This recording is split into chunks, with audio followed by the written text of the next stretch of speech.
Hello my dear student, मैं आशीष आप सभी का स्वागत करता हूं। तो आज हम क्लास 9 के प्रश्नावली 1.1 के दूसरे सवाल के बारे में आप लोग को बताएंगे।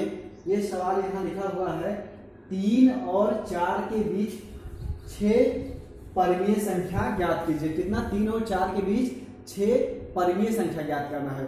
तो इसे समझने से पहले हम आप लोग को समझाएंगे। जैसे हमने एक रेखा खींच लिया, ठीक। अब इस रेखा पर हम नंबर दिखाते हैं। क्या दिखाते हैं? नंबर। एक यहां पर, फिर एक यहां,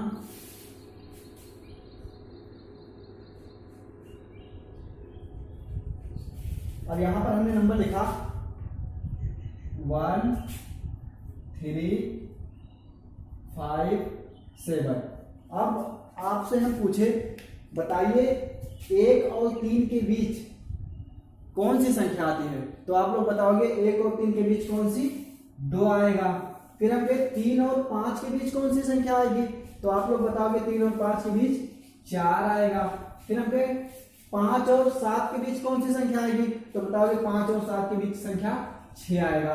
तो जैसे आपने बता दिया 1 और 3 के बीच कितनी संख्या आई है? 2 आई है। मतलब 1 और 3 के बीच एक संख्या थी 2। तो ये कैसे निकला? ये निकलता है, बीच की संख्या निकालने का एक सूत्र होता है। क्या होता है? सूत्र।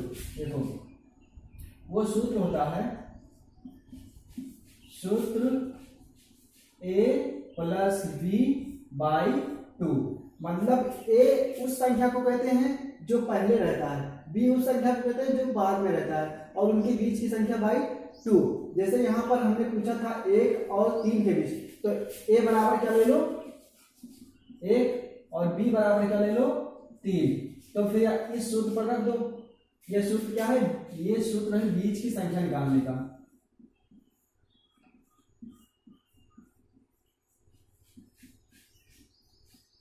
बीच की संख्या का सूत्र।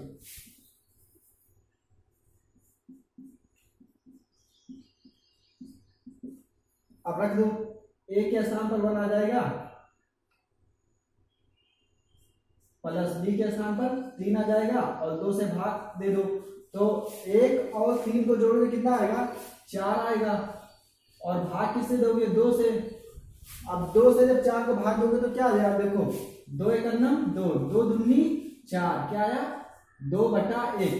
अब हमने कहा था 1 से किसी भी संख्या को भाग दे दो तो उसके मान में कोई परिवर्तन नहीं होता है। तो जहां ये 2/1 है, इसे तुम 2 भी लिख सकते हो। तो ये क्या आ गया? 2 मिल गया, अभी मिला था। अब हमने दिया था कि 3 और, आपसे पूछा था 3 और 5 के बीच संख्या, तो इसी सूत्र पर रख दो। पहली संख्या को क्या, इसको माना जाता है a और इसको माना जाता है v, और इसके बीच की संख्या निकल आती है। तो यहां पर सेकंड टाइम में तुम्हारा हो जाएगा a equal to 3, b equal to 5। सूत्र पर रख दो। सूत्र a प्लस b बाई 2। तो a इक्वल टू कितना है? 3 है, प्लस b इक्वल टू क्या है? 5 है, 5 बाई 2। तो 3 और 5 मिलकर कितना होते हैं? 8। तो यहां हो जाएगा 8 बाई 2। और 8 को जब भाग दोगे 2 से, तो देखो 2 एकन्नम 2, 2 चौके 8, ये आ जाएगा 4/1। अब हमने कहा किसी भी संख्या के अगर जो हर में 1 है तो उस संख्या में जो अंश में रहेगा वही वैल्यू रहेगी। इसके अंश में कोई फर्क नहीं पड़ता जब उसके हर में 1 होता है। तो यहाँ ये क्या हो जाएगा? ये हो जाएगा 4, ठीक। तो ये इसी तरह जो आपने बताया 3 और 5 के बीच की एक परिमेय संख्या क्या है? मतलब एक संख्या क्या है? 4 है। तो इसी तरह से अब देखो, इन दोनों 1 और 2 के बीच असंख्य परिमेय और अपरिमेय संख्याएं रहती हैं। कितनी? असंख्य, कितनी ढेर सारी रहती हैं, इनफाइनाइट रहती है कि हम बता भी नहीं सकते।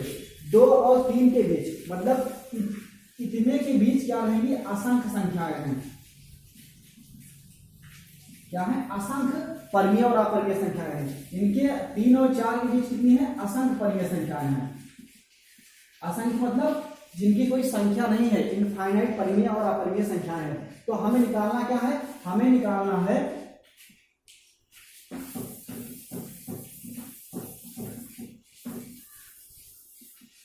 हमें 3 और 4 के बीच कितनी संख्या निकालनी है, 6। मान लो ये 2 है, ये 3 है, ये 4 है, ऐसे 5 होता। तो हमें कितने के बीच, इसके बीच और इसके बीच तक परिमेय संख्या निकालना है।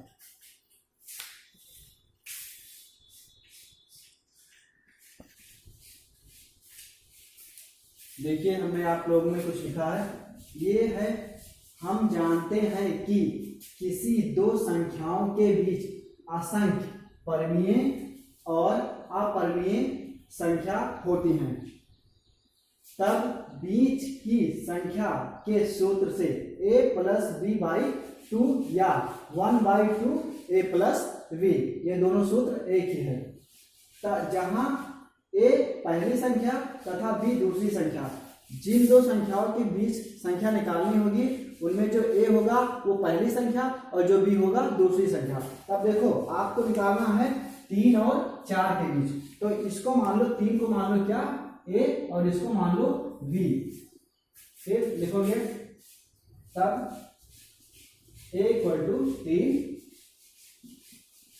और b इक्वल टू 4। सूत्र से a प्लस बी बाई 2, यहां पर मान रख दो। तो जब मान रखोगे तुम तो आ जाएगा a इक्वल टू क्या है 3 है, b इक्वल टू क्या है 4 है बाई 2। अब देखो बटे में ये दोनों क्या है अंश में है, ये हर में है और बटा एक ही लगा है, तो ये दोनों आपस में जुड़ जाएंगे। तो ये हो जाएगा 3 और 4 7/2। तो पहली संख्या तुम्हारी निकल रही क्या है 7/2। तुम्हें कितनी संख्या निकालनी है 6। अब ये तुम्हारी फर्स्ट संख्या है, ठीक। और जो फर्स्ट निकला वो कहाँ 7/2, 3 और 4 के बीच में स्थित होगा क्या 7/2। और देखो तो ये 3 है ये 4 है, इसके बीच में कहीं यहाँ पर होगा ये, तो यहाँ पर ये क्या है 7/2 है।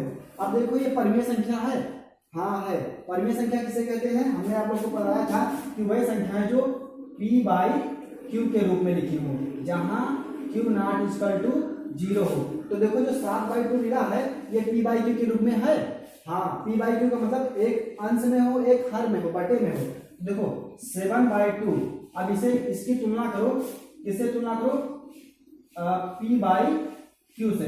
तो जब तुम तुलना करोगे तो देखोगे जहां यहाँ पर अंश में p है यहाँ क्या है 7 है, क्या जाएगा p इक्वल टू 7। जहां यहाँ हर में q है वहां यहाँ क्या है 2 है, q इक्वल टू क्या आ जाएगा 2।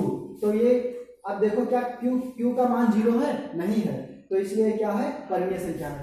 तो 3 और 4 के बीच पहली परिमेय संख्या मिल गई। अब इसी तरीके से कितनी परिमेय संख्या निकालनी है हम लोग को 6, मतलब 5 और निकालनी है।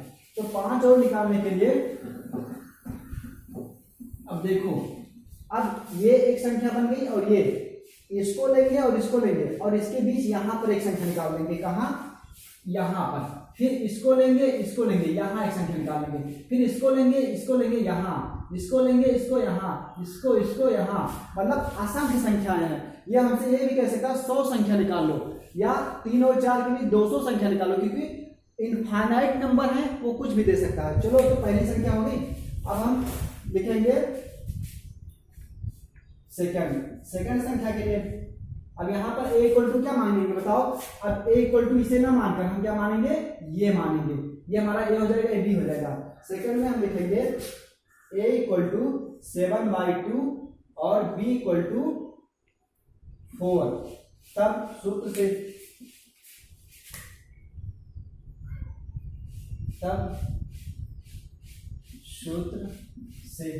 सूत्र क्या है a प्लस बी बाई 2।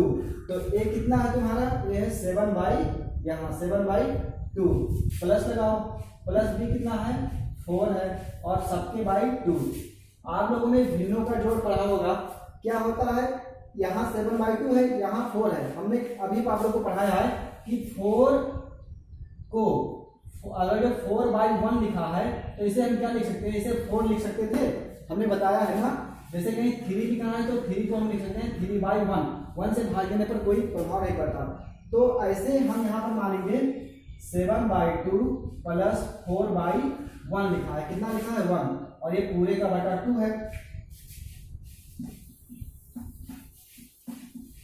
अब देखो हम भिन्नों के जोड़ में आप लोगों को बताए हैं या सब लोग बताए हैं कि हर बराबर होता है, तो यहाँ 1 है यहाँ 2 है, हर बराबर नहीं है। हर बराबर करने के लिए क्या करेंगे, इसमें 2 से गुणा करा देंगे। तो 2 से जब इसमें नीचे कराएंगे तो 2 से ऊपर भी कराना होगा, क्योंकि जिस संख्या से हम नीचे अंश में कराते हैं उसी संख्या से हर में। चलो देखो ये है 7/2 प्लस 4/1। अब हमें नीचे क्या, नीचे 2 बनाना था, तो नीचे तो 2 से गुणा करा दिया, लेकिन ये क्या है, अन्याय है। क्या अन्याय है कि आपने अंश में तो करा दिया, हर में तो नहीं कराया ना। मतलब मान लो किसी के दो बेटे हैं, एक को तो 10 रुपया दे दिया, दूसरे को नहीं दिया, तो क्या ये अन्याय हो जाता है ना। इसी तरीके से 10 इसे भी दे तो 10 इसे भी दे। तो अगर जो 2 से तुमने यहाँ गुणा कराया है तो 2 से कहाँ भी कराओ, तो यहाँ ये हो जाएगा गुणे 2 और यहाँ बटे 2। अब ये हो जाएगा 7/2 और ये 4 दूनी 8 और 2 एकम 2/2। अब देखो इनका हर बराबर हो गया। अब हर बराबर होने पर ये ऊपर एक बार लिख दिया जाएगा 7 + 8 और नीचे 2/2। इसको हम यहाँ लगा रहे हैं। अब 7 और 8 को ऐड करोगे कितना आ जाएगा 15, 15/2 बटे 2। आप लोगों को पढ़ाया गया होगा कि जब 3 बटा होता है तो ये पलट कर ऊपर चला जाता है, तो यहाँ पर आएगा 15/2 गुणे ये ऊपर जाएगा तो हो जाएगा 2, यहाँ पर इसके नीचे 1 आ जाएगा और ये आ जाएगा 1/2 और ये हो जाएगा 15 और 2 दूनी 4, 15/4। ये तुम्हारा क्या मिल गया, सेकंड संख्या मिली। मतलब इसके और इसके बीच कहां पर, यहाँ पर एक संख्या आएगी, वो होगी 15/4। तो शायद आप लोग समझ गए होंगे। ठीक, यहाँ दिख भी रहा होगा, यहाँ नहीं दिख रहा होगा तो यहाँ देखो, यहाँ पर ऐसे ये 7 और 8 कितना होता है 15/2/2। लेकिन जब मेन बटा यहाँ पर लगा है और ये बटे के नीचे बटे तो इसके नीचे 1 मान लिया जाता है और ये पलट जाती है, तो पलटती है ऐसे 1/2 और ये पलटेगा तो ये ऊपर चला जाएगा और ये नीचे, तो यहाँ आ जाएगा 1/2 और ये हो जाएगा 15 और 2 दूनी 4। तो ये क्या, सेकंड। तो 2 परिमेय संख्या निकाल दिए। इसी तरह आप लोग 4 और निकाल लेना, नहीं तो कल हम आप लोग को निकलवाएंगे। मैं आशा करता हूँ कि ये सवाल आप लोगों को अच्छी तरीके से समझ में आया होगा। Okay bye.